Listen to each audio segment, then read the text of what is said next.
উপজেলা পরিষদ নির্বাচনে দলীয় শৃঙ্খলা ভঙ্গকারীদের বিরুদ্ধে কঠোর ব্যবস্থা নেওয়ার হুঁশিয়ারি দিয়েছেন আওয়ামী লীগের সাধারণ সম্পাদক ওবায়দুল কাদের। দলীয় সম্পাদক মণ্ডলীর বৈঠক শেষে গণতন্ত্রকে ধ্বংস করায় বিএনপির সমালোচনাও করেন তিনি। মোহাম্মদ কবিরের রিপোর্ট। ওয়ালটন ফ্রিজ কিনে অনেকের মতো আপনিও হয়ে যেতে পারেন মিলেনিয়াল। সেরা পণ্যের সেরা অফার। ধানমন্ডিতে আওয়ামী লীগ সভাপতির রাজনৈতিক কার্যালয়ে দলীয় সম্পাদক মণ্ডলীর সদস্যদের সাথে বৈঠক শেষে উপজেলা পরিষদ নির্বাচন নিয়ে দলীয় শৃঙ্খলা ভঙ্গকারীদের নিয়ে কঠোর বার্তা দেন সাধারণ সম্পাদক ওবায়দুল কাদের। আমাদের যারাই পার্টির ডিসিপ্লিন ভঙ্গ করবে সময় মতো কোনো না কোনোভাবে শাস্তি তাদের পেতে হবে।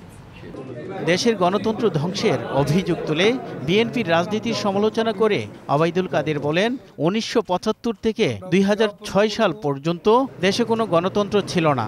শেখ হাসিনা ক্ষমতায় এসে নির্বাচন কমিশনকে আলাদা করে গণতন্ত্রের ধারা অব্যাহত রেখেছেন।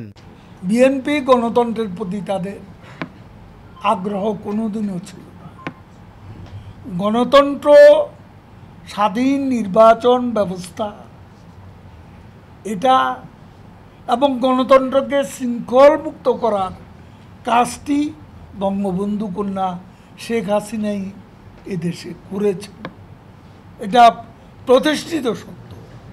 আগামী ১৭ই মে আওয়ামী লীগ সভাপতি শেখ হাসিনার স্বদেশ প্রত্যাবর্তন দিবস ও ২৩ জুন দলের ৭৫তম প্রতিষ্ঠা বার্ষিকীর হীরক জয়ন্তী উদযাপনের কর্মসূচিও ঘোষণা করেন ওবায়দুল কাদের। আগামী ১৭ই মে স্বদেশ প্রত্যাবর্তন দিবস আমরা উদযাপন করব। মোহাম্মদ কবির, ২১ টেলিভিশন, ঢাকা।